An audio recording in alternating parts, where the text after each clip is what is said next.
And we're live, finally. Okay, I had to start this manually, actually. So yeah, we're going to sit here and hang out until the notifications go out. And this is the pre-game show, which I like, because you don't get a chance to even see this part unless you watch the replay. Nothing really going on. I should have done this earlier. Let me put my my lip balm on. You know, it's kind of crazy weather we've had. And sometimes the weather is humid. Other times it's dry. Now, I don't see, gosh, I don't see notifications going out. What's going on? This is, yeah, hope I'm on the right. Gosh, I hope I'm actually, nope, I'm on the right one, so let's see, I should be able to share.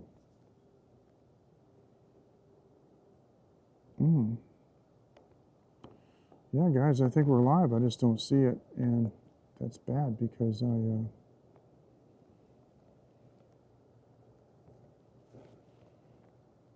come on.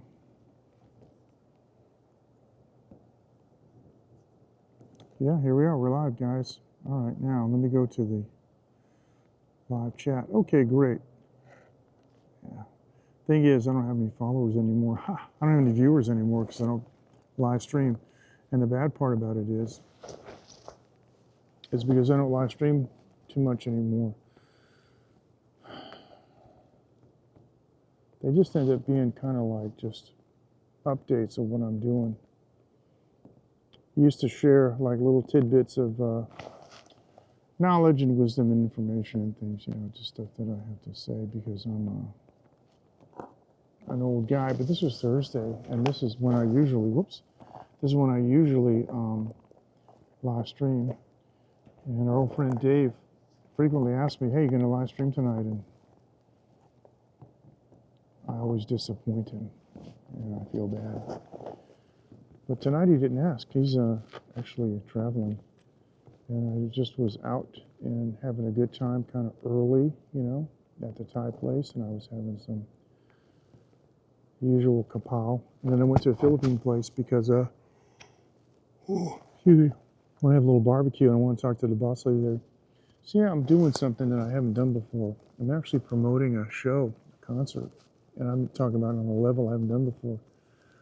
Philippine guys were asking me because one of the Philippine guitar players is leaving. You know, they want to do something special and they want to have some kind of a show somewhere, you know, and invite a bunch of bands. I said, why don't we turn it into a concert, you know, and like have a door charge and not necessarily trying to make money, but turn it into something that, you know, open to the public, the community and stuff. So they said, yeah, sure. So I talked to my friend who owns a company here.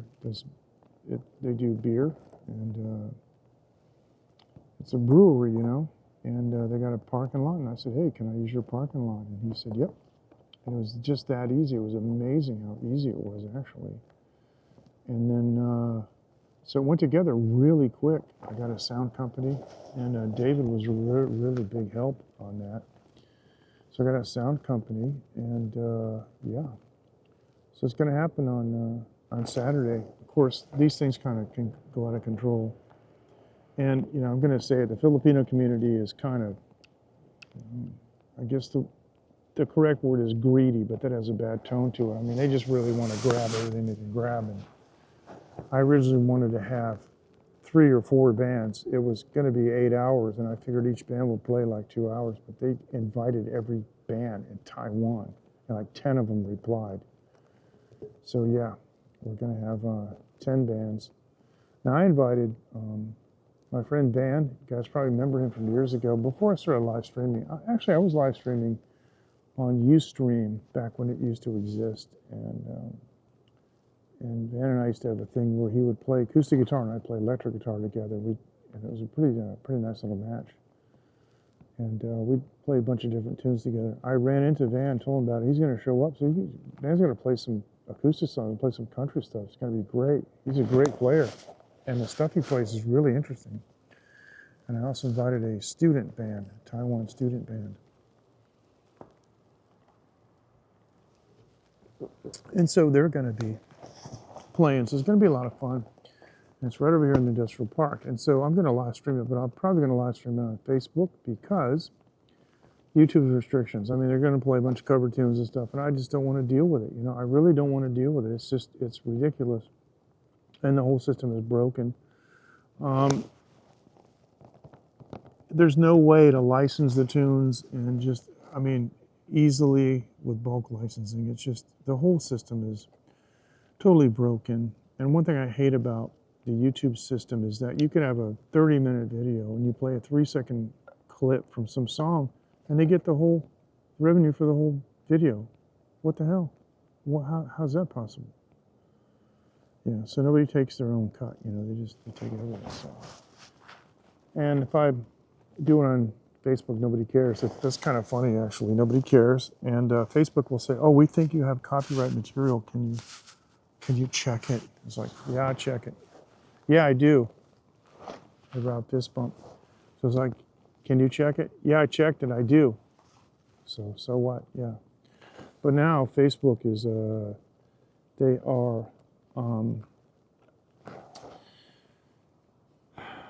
deleting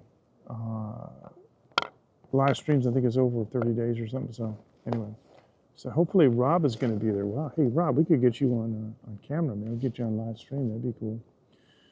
And this reminded me because I kind of wasn't thinking about this, but we had released a trailer for the first quarter, and so we got to do an update on that. Fortunately, I've gotten some new, really, I think, interesting. I think it's pretty good drone footage of some of the places that we're looking at. So, yeah, got the new scooter, man. That's fantastic. Fantastic. That'd be good.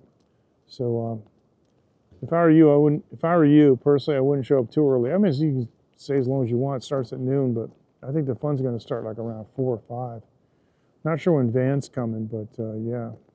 And the band I'm playing with is going to go on towards the end. And we're going to do a 3-song Queen medley. I better do this on Facebook so I don't get...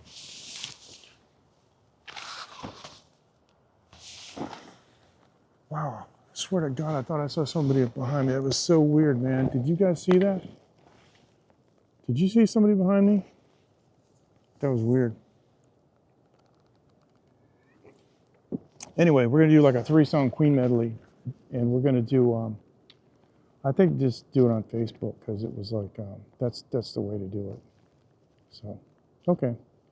Must have been a reflection or something over there because I'm looking at a tiny screen. I'm not looking at the big screen, so it must have been a reflection or something. But anyway, I was going to live stream from the Jar Jar, and I went over there, and some drunk guys passed out.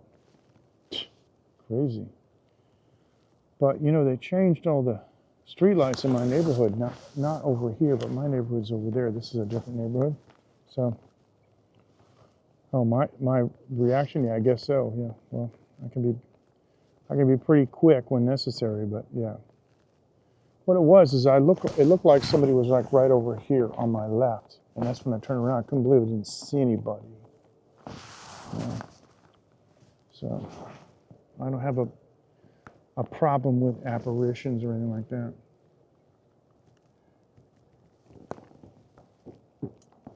I've only actually been, what do they call, and I've had sleep paralysis once. And that was an interesting story. But yeah, so I think we're going to broadcast on, or third live stream on Facebook, and I'm going to use my drone, and I'm going to fly over the crowd a little bit, not to live stream, but just, you know, for kind of some future video promotion and stuff. So, yeah, you know, I remember one time I woke up and this is funny. Dave said they lit up the stage for me. This is funny. Sleep paralysis. I was in my 20s and I was sleeping on a big rubber mat I had. I used to live in a warehouse and I was building a studio and I had this really thick, it was like this thick soft rubber mat. It was great. It was like probably the best bed I ever had. And I just had this feeling that there was an apparition just behind me, you know, like over here on my, just, you know, over my shoulder. And the funny thing is I knew about sleep paralysis. I had heard about it. This would have been like 1981, you know. It wasn't like you look it up on Reddit or something, right? Ask ChatGTP.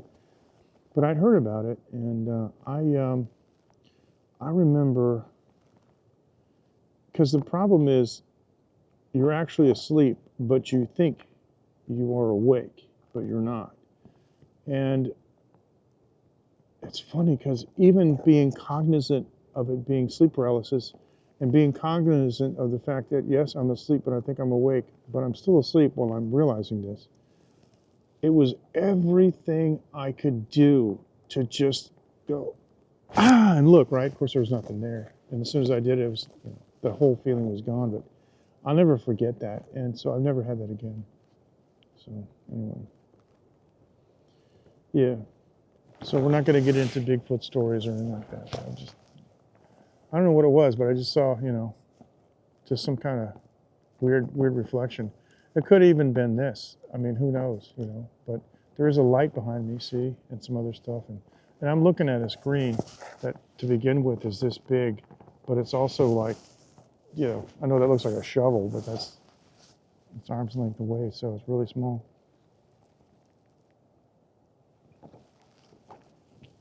Beautiful night here, though, gosh. I've been working on the guitars. The Red Special is in amazing shape. It's breaking in really well. Fingerboard is kind of wearing down a little bit, but the Les Paul, I've done the VOS finish, you know, polishing it down, and I noticed I've refurbished the keyboards or the fingerboard somewhat, you know, with some oil treatment, and it has a lot of finger marks on it. It's really interesting how there's some light sections. It's been played a lot. It really needs a fret dress, and I was going to attempt to do that before the show, but then I realized, you know what, I'm going to do it. I'm just going to wait. My back started hurting, and I just have been like so just, when my back hurts, I don't want to do anything, you know.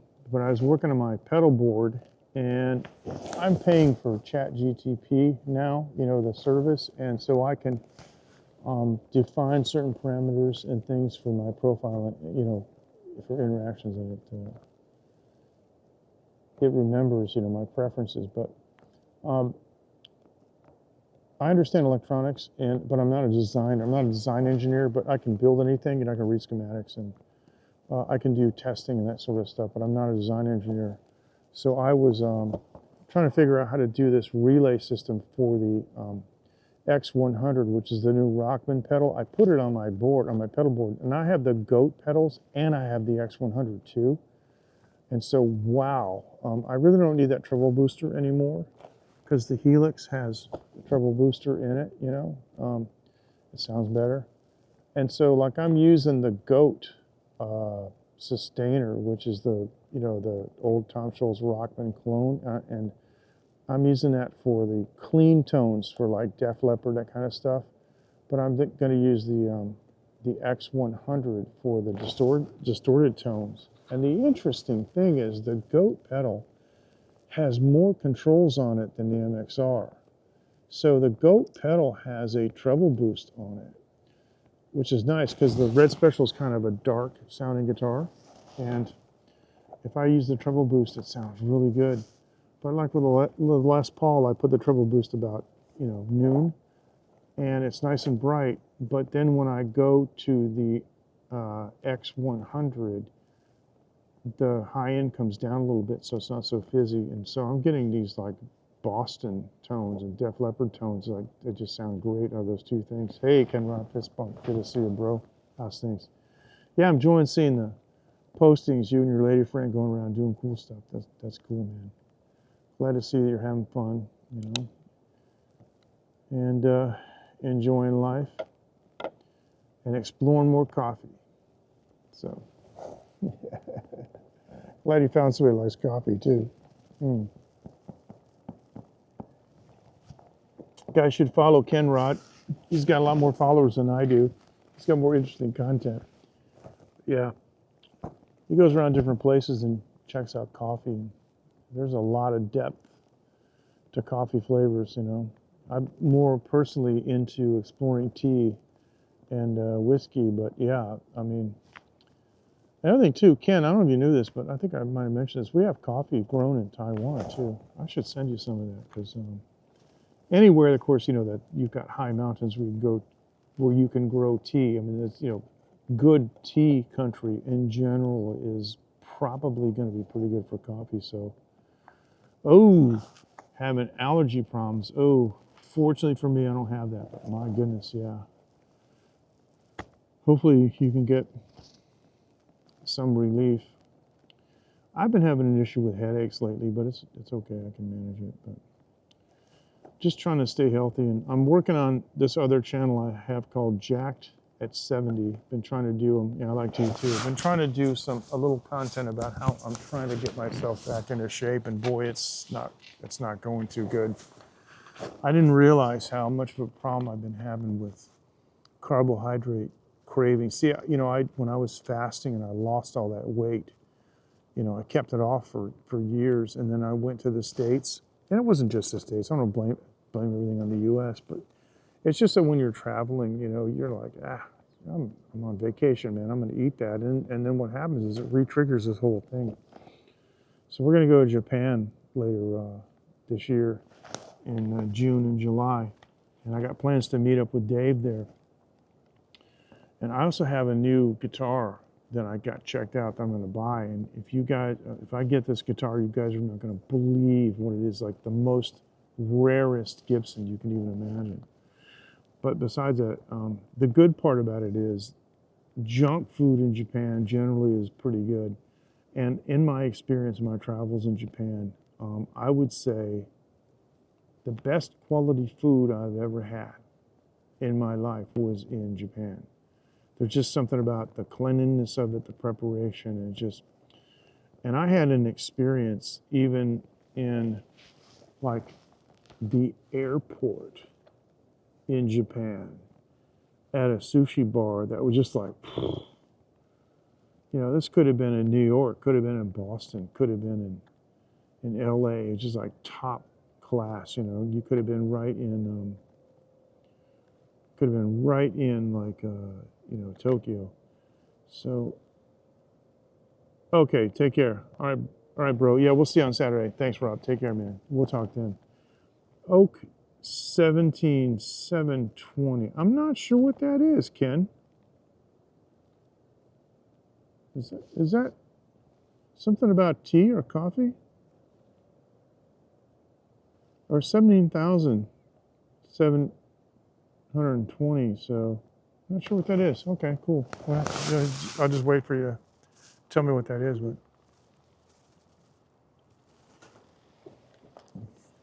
yeah, see, I was just saying earlier that, you know, I don't live stream that much anymore. And oh, air particles. Oh, you mean that's a parts per million count for oak pollen? Is that what that is? Ooh, well, that doesn't sound good. Wow, okay. Oak, so that would be pollen. Yeah, pollen bothers a lot of people. Now, I don't have that problem, and of course, it's always, wow, it's always the people that don't have the problem that have the advice, right? But I did read, and you probably know this too, that I read that, and I have actually asked people about this, and I've heard them say that if they have pollen allergies, they'll go to a farmer's market in their area and they'll buy some local honey.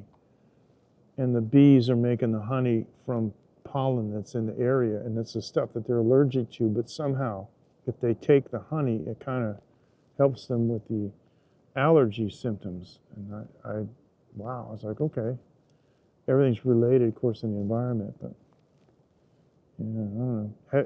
Have you tried that? I mean, does that work for you? That'd be interesting to see, but yeah, I don't really go on so much anymore. Oops, I knocked my phone over, but it's okay. And, oh, really? Yeah. Gosh, you know what, though? That's the thing, though, isn't it, bro? You know, we get older and stuff starts happening, right? Because I remember, like, and I've even heard comedians talk about this, how they'll say something like, I remember when, if I had a pain in my body, there was an event that happened. There was something that happened. I got hurt, you know, and it's like something happened. But nowadays, you know, it's just like 63, yeah. No. You don't look it, man. I thought you were about 50. You know, it's cool. Yeah. So I got, what, 6 years on this? No big deal. Yeah, so that's what happens, though. I'm just trying to find oh, you know, that's actually not a green light, but it's a sodium vapor. It looks green. Just trying to find a little bit better kind of, there you go. I don't know. Who knows? But yeah, I remember when, if I got hurt, it's because, like, I did something. You know, I whacked my foot, or I bumped my arm, you know, I fell, or I tripped, I stubbed my toe or something. But now, I mean, I can just look at something and turn to walk the other way, and oh, it's like you get up in the morning. And so, yeah, I would not rule that out by any means, and you know, that's entirely possible, because I mean, I can't imagine the stress you went through, you know, really. And I mean, I know this much, you know, what you revealed was like the you know, tiny bit, but yeah, the reality must have been horrific. And so, yeah, I can definitely see that being the case, you know. Stress, wow. And I mean, it's a totally different thing, but when I got hurt, I remember that my body heat kind of went down. My wife used to tell me that, you know, in bed, I would generate a lot of heat just laying there, you know. And then when I injured my back and I was recovering, she said that at night I felt like I was cold. So that, you know, that's a different kind of stress, but it does, you know, show that something can happen to you, you know, to your body. And stress is like, wow, it doesn't even have to be physical stress, but man. Well, I hope that, you know, you can find peace and recover from that, you know. And obviously your wife would want you to have fun and continue on, you know. So there's always that. And I know you realize that too, so. But that doesn't immediately make everything okay, so.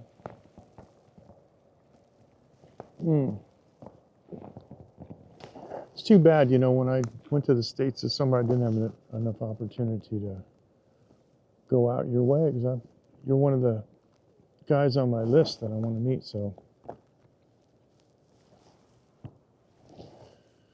I'm glad to hear that. And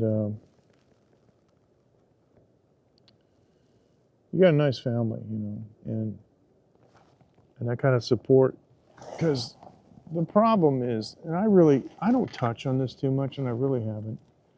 Since I've been live streaming a long time ago, you know, different topics become popular, you know, and then, but now the topics that are popular now are like MGTOW and a lot of political stuff that I don't deal with. But you know, it really is true that people just don't care what men think, you know. And if you're a man and you are vulnerable and you often show your vulnerability, people use it against you, you know. So men just, we don't tell anybody. We hold it in, you know. We don't tell people we're hurting. We don't tell people that we got issues and problems, because we don't want the ridicule, you know.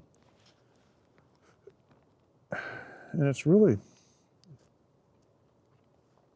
there's no call for that. And it's a disgusting thing about human society. One thing that I really hate And it's even worse in Taiwan. If you have, I admire people that have issues and get help. I don't admire people that have issues. I admire people that have issues and do something about it. You know, they want self-improvement and they'll go to a doctor or whatever. But you know, in Taiwan, if you have issues, people they think it's punishment from a deity, or they think that you have a moral failing or a character flaw. Oh, you got mental health because you're a bad person or something. Your mental health problems, you're a bad person. It's like ridiculous. So, yeah. But in general, you know, men, I mean, nobody asked me how am I doing, how am I feeling, what's going on. Nobody asked me that. Nobody, generally speaking, most men, and especially husbands, they don't get asked that stuff. Nobody cares, you know, but we have to ask our family, how you doing, what's going on, you know. So that's one thing I've always appreciated about Phoenix. Phoenix has a lot of empathy, and she will, like, thank me for driving the family somewhere. And she will occasionally ask me how things are going, but I have to sort of project that something's wrong. I mean, it has to be something like, for her to ask, there has to be a reason for it, is what I'm saying. She's just like out of the blue, go, hey, how you doing? It's like, oh, you know, it's kind of like, are you okay? How you doing? So, but anyway, tonight is really clear. We had like, 10 days ago, it was magnificent here. Gosh, it was like 22, 25. It went up to 28 C. Off to work. Thanks, bro. You take care. Be careful at work, and we'll see you next time, all right? I love you, bro, and we'll see you next time. Thanks, man.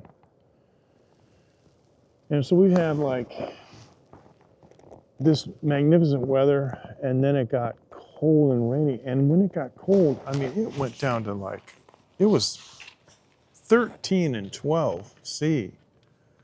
You know, it's like the end of March. I'm like, what is going on? Crazy. But what's interesting is April 18th is the first day I ever set foot in Taiwan in the year 2000. We're coming up on that. So it's going to be 25 years on April 18th. But April 5th, I have a big show in Hukou Township at the Industrial Park at the Legend Brewery Company. And I'm going to break out the Red Special and the Les Paul that I've been working on. And believe me, I've been making that thing look really vintage. That guitar I got in the States, I showed you guys pictures of it. My Flying V has what they call a VOS, Vintage Original Specification. It's basically a matte finish. It looks like a nitro finish that was gloss in 1958, but now it's gone dull.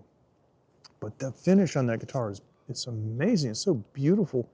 It's not shiny, but you can see all the grain in the wood. And the Flying V, the way they put it together, they made a chevron in the back, and the grain the way, oh, it looks beautiful, right? And it sounds fantastic, but I love that finish. It doesn't show any fingerprints, and it's just, wow. And so the more I looked at this Les Paul, I got it.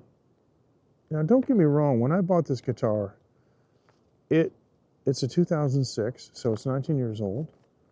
And I bought it August 1st of last year, and I thought it was brand new. I actually checked the serial number to make sure it was a case queen or a bedroom queen. It hadn't been played out at all. I mean, the first couple times I played it, I put a little belt buckle scratch on the back.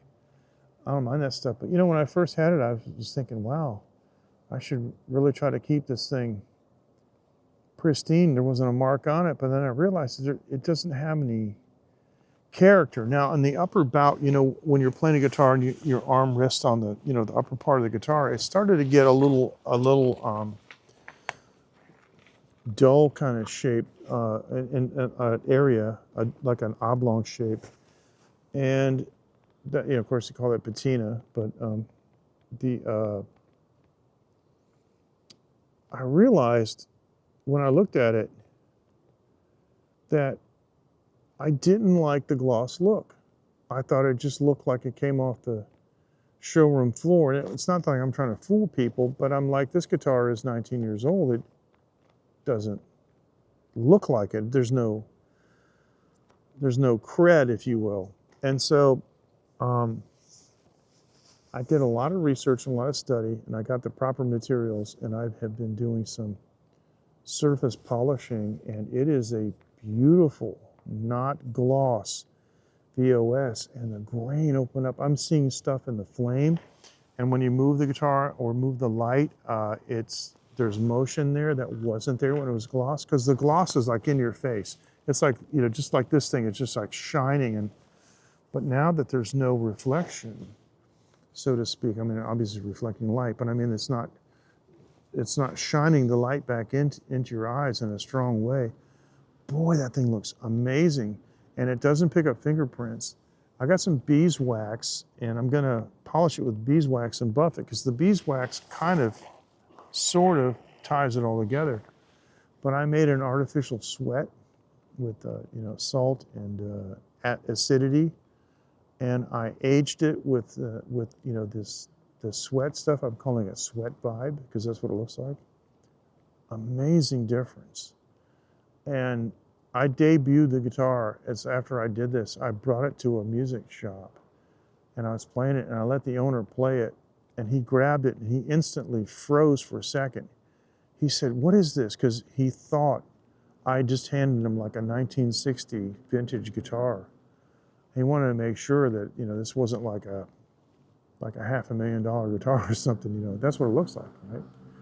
I've also been putting it in the sun. I've been very carefully logging this, and I've been doing VU fading sessions. I'm careful because I'm using an industrial fan to blow air across the surface of the guitar to keep the surface temperature down while it is in the full force of the Taiwan sun. We got like, you know, 9, 10, and 11 UV. That's the levels. Now, so far I got over 30 hours into it, and the yellow and part of the red is just starting to break down.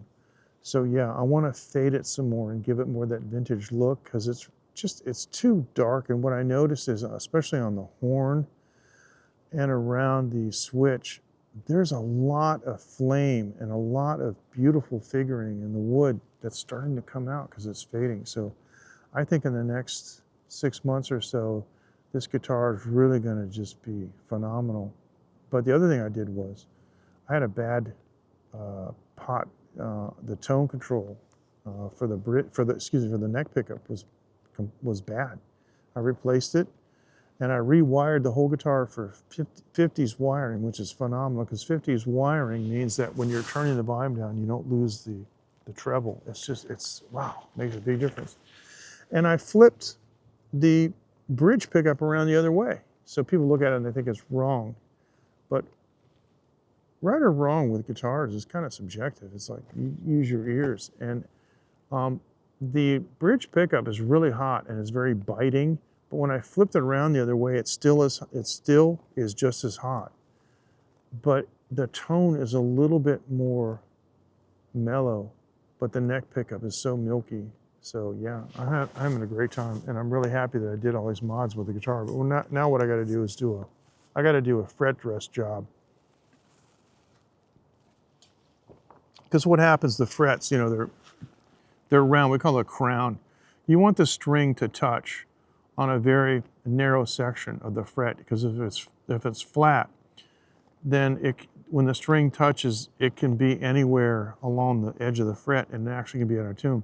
But as the fret wears down, then what you got to do is you have to recrown it. So you don't move the top position anymore, you just change the shoulders. And so I have special files for that. The frets have worn down pretty even, there's no buzzing, and it sounds fine. There's nothing wrong with the fretboard. I don't have to replace the frets, and I don't have to actually fret level, but I'm gonna take my fret crowning file and just file down the shoulders on both sides of the fret, so that, again, you just want a tiny flat spot on the top. So what you do is you take a Sharpie pen and you just draw across the top of each fret. And then as you do the file, then the Sharpie line gets thinner and thinner until you finally got just a single line. I did that on the Flying V. When I got the Flying V, the frets were all over the place. made in China. It was pretty good. I know a lot of guys say that the fret jobs that they have on their Epiphones are good out of the box, but mine wasn't. And first thing I did was I did a fret level, and I ended up taking it down probably more than I wanted to, but at the end of the day, it was super flat. You have to, when you're doing this, you have to support the guitar correctly, and you have to make the neck flat by just a truss rod, and there's a special gauge that you use, and then you flatten the neck. And then when you use the beam sander, it's a piece of aluminum extrusion, and you just go along the frets. And if you look at the fingerboard, you know, lengthwise, there's a radius, and so when you're doing it, you have to go like this, right? You have to do the radius. But then I got it really where I wanted it to be. And then I used the crowning files, and I crowned them, and then I used fret polishing compound with my Dremel. Oh gosh, they came like back to, they look like shine like gold. And so yeah, when I get around to doing that on the Les Paul, it's gonna be great.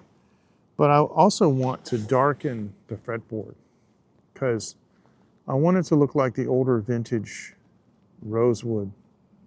And so there are a couple of things. I'm going to polish it with the Dremel, and I have some dyes that I'm going to use. You can use stuff like boot polish or leather polish that has color in it. And I'm going to just darken it a little bit. I'm going to seal it with some of the beeswax, and then I'm going to take the Dremel, and where I have, you know, where it's all colored, I'm going to take the Dremel where those finger marks are, and I'm going to run the Dremel with a completely dry, clean felt wheel, and just take some of the color off where the fingers have been playing on it to kind of bring that back. I want to keep that kind of vintage look to it. So yeah, it's pretty interesting. Some people say that, you know, they're like, oh, why are you doing that? Why are you know, but it's like, to me, it's no different than hot rodding a car, you know. Yeah. Anyway, I'm getting a call, which means I gotta go. So sorry about that, guys. And I'll be back soon, I promise. But let me go ahead and sign off, and I'll see you guys in the next couple of days or so when I do the show on live stream on Facebook. You guys take care, and I'll see you next time. Thank you so much. Bye-bye.